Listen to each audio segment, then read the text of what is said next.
The oxygen molecules change from their state as a gas freely circulating in the air, dissolving into a solution in the plasma within the capillaries of the alveoli.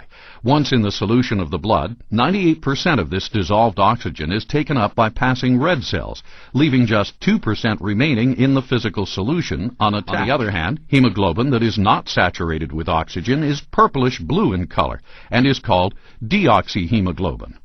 It is heme which makes it possible for the red cells to pick up oxygen dissolved in the blood, transport it combined with hemoglobin, and release it back into the blood as oxygen in solution, ready for delivery to the various cells of the body.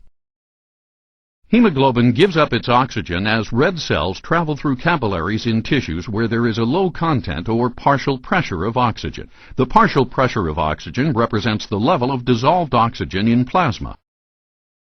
As oxygen is released and again is carried in solution, the partial pressure of oxygen in the capillaries becomes greater than the partial pressure of oxygen in the surrounding tissues.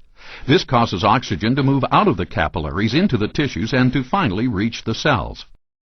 This graph, the oxygen dissociation curve of hemoglobin, shows why hemoglobin is particularly suited to its role in transporting oxygen.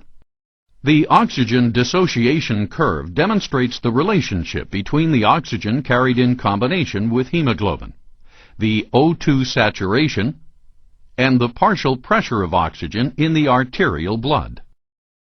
The sharp upstroke and the flat plateau illustrate how oxygen is released to the tissues over a wide range of conditions.